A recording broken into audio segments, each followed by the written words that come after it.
Good evening and thank you for joining us. An investigation is underway after the Michipicoten's arrival in Thunder Bay. It'll look into yesterday's scary incident where the bulk carrier began taking on water while on Lake Superior, leading to the evacuation of crew members. It's the best possible outcome after a dangerous situation for a vessel on Lake Superior. On Saturday morning, the 689-foot bulk carrier Michipicoten notified the Coast Guard in Sault Ste. Marie, Michigan, that it began taking on water. The effort quickly began that eventually got the Michipicoten safely to Thunder Bay late Saturday afternoon without any crew injuries reported. Lieutenant Joseph Schneider with the United States Coast Guard says it was a stressful endeavor that could have only ended as well as it did with collaboration between the United States and Canada. We have an agreement with the Canadian government about specifically how we will collaborate, who the points of contact are, what the best way to communicate, and all of that is with the Canadians. So those are existing agreements and existing plans. Hope you never have to use them, but we're definitely glad they exist. While the Michipicoten was on its way to Thunder Bay, half of the 22-person crew was evacuated. That was after an assessment that found the vessel could continue its journey with an 11-person crew. The vessel is now moored in Thunder Bay with an investigation underway. A diver down late last night who started doing that was kind of the first stage is doing a damage assessment while the vessel is moored, very preliminary, starting to get an idea of what happened. As the investigation moves forward, it's going to be very collaborative with their Canadian partners since it's a Canadian flag vessel, but the incident occurred in United States waters. So US Coast Guard and the Canadians are both equally going to have a vested interest in determining exactly what the cause of this incident was and any kind of remedial steps that need to be taken going forward.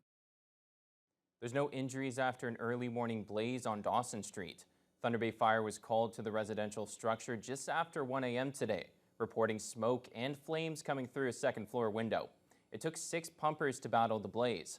Thunder Bay Fire reminds the public to have working smoke alarms on every floor and to exercise caution when extinguishing or disposing of smoking materials.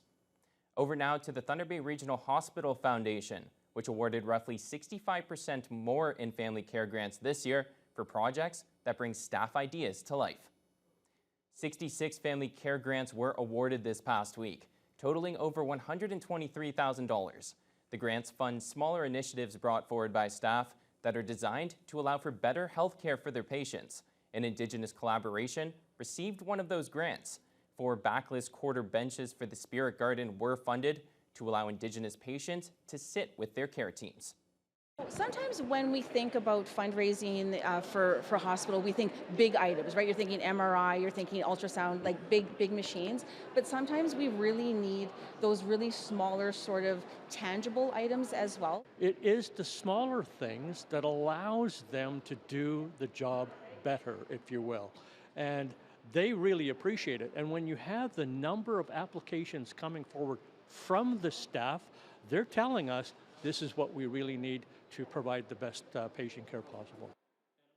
Every grant application required the endorsement of a patient, a family advisor, a manager, and an executive vice president. The Thunder Bay Chamber of Commerce hosted a leaders' luncheon with a keynote speaker highlighting the ways that rural Canada is the economic backbone of our nation. Derek Nybor is the president of the Forest Products Association of Canada.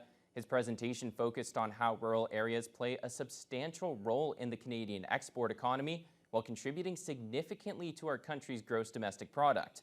Nybor also addressed how rural perspectives in shaping essential policy is essential to solving challenges while strengthening surrounding communities. I'm meeting with a number of industry workers and leaders and partners in the industry just to talk about issues and opportunities in the Northwest. I came here to address the Chamber of Commerce as well. I had some time with Mayor Ken this morning as well to talk about some of the issues in the community. And it goes beyond forest management. We're interested in affordable housing. We're interested in addressing social issues in our communities to make sure that we can keep these communities vibrant and that people get the support that they need. And part of that starts with a strong economy. And we know that a lot of our businesses in Thunder Bay are involved in either directly or indirectly in the forestry economy. So great opportunity to hear from him about what's happening in forestry and sort of where things are going. Thunder Bay Superior North MPP Lise Vaugeois received a letter from a concerned citizen of Terrace Bay, affected by the indefinite closure of the mill there. She read a portion of that letter in Queen's Park this week and hopes that those struggling with unemployment receive the services they need to find work elsewhere. Quoting from a letter I received this week, the government has forgotten the North and continues to give money to conglomerates with no accountability. Our families are being torn apart looking for work that doesn't exist. Premier, we need you to answer two questions. Is a deal for the mill imminent? And if not, what training will you provide for those with family responsibilities who cannot leave home for weeks at a time to work? This government is later focused on empowering our workers. We understand that workers need to be reskilled and retrained, and that is why we continue to invest in our workers, especially through our SDF funding. We have continue to commit to supporting our workers to get in well-trained jobs as they move forward in their new positions. We stay at Queen's Park, where Kiiwetinoong MPP Saul Mamakwa brought to light a problem with violence in northern schools. He wants to see more mental health funding to resolve the issue. Kenora Rainy River MPP and Minister of Indigenous Affairs Greg Rickford believes that current funding is enough to provide the necessary mental health resources to students in the remote north. Teachers working in Kiiwetinoong, school boards recently told me that the classrooms get evacuated so often because of violence that the students are desensitized. Class sizes and wait lists for support have only increased under this Premier. Will the Minister commit to increasing the per student funding for students in the North? We recently, Mr. Speaker, committed $2.6 million in funding to support a number of activities to ensure that children in school, especially from the far north, get the mental health supports that they need. Part of that funding went to Kiiwetinoong to lead the Nan Hope program that provides community-driven, culturally appropriate services for young people in crisis, Mr. Speaker. Other supports included students who have come from the isolated communities to places like Sioux Lookout and Thunder Bay, and ensure, Mr. Speaker, whether it's crisis teams or just partnering with a mentor, they have the resources in those schools for mental health support. With the wind and weather just right, kites were flying high at Chippewa Park this afternoon for the city's 41st annual Kite Festival. Returning to the park after 5 years, the festival brought out over 1,000 people who were either taking part in the summertime activity or watching the dozens of kites of all shapes, sizes, and colors soar through the air. Visitors were also able to enjoy some other activities, including bouncy castles, crafts, various vendors, and the park's carnival rides. Special events developer Karen Kadolf says after being grounded for so long, they're excited to get things off the ground once again. People were coming out really early, and it was really great to see everybody come out. And I was excited if that was it, then that would have been okay. And they just keep coming. So this is really nice. The events are really important because these are free community events. It's really nice to kind of get people back out together again. With the pandemic, we all had to stay inside, stay away from each other. So it's really nice to see, you get people where you're, oh, hi, I haven't seen you in so long. So it's really nice to kind of see different people make those connections and have everybody come out to these really great inclusive events.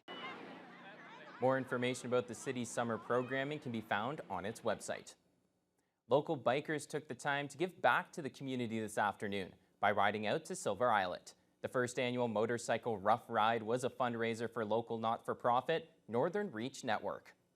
Founded 10 years ago, the organization helps support people in Thunder Bay and First Nations communities by providing access to veterinary assistance and animal care advice. The Northern Reach Network also partners with remote flying communities to help surrendered cats and dogs find their forever homes. The inaugural riding event saw around 40 bikers make the 90-minute journey to Silver Islet, and while they didn't have a specific fundraising goal, Northern Reach Network volunteer Pamela Cowie says it was amazing to see all the support. Keeping the organization running financially is a big challenge for us, so it's great to have the money that's being generated today through the event, but it's also really nice for all the volunteers to feel the support that's coming from the biker community. Myself as a rider and everyone else involved today, we're just generous people. We're involved in charities and community events all the time. It's just important to give back and be part of such, especially this organization, and bring awareness to it. Donations to Northern Reach Network can be made on their website. And we're now joined by sports anchor Nev Van Pelt. Now, that rough ride, an absolutely cool way to raise some money, but it was a rough one for the Border Cats today, who couldn't hold on to that lead. Yeah, they've been pretty dominant this season, Yeah. but unfortunately today weren't looking as great as they have in some of the other games. But there was someone special there to throw out the ceremonial That was first pretty pitch. cool. That was we'll pretty cool. have that and the highlights after the break.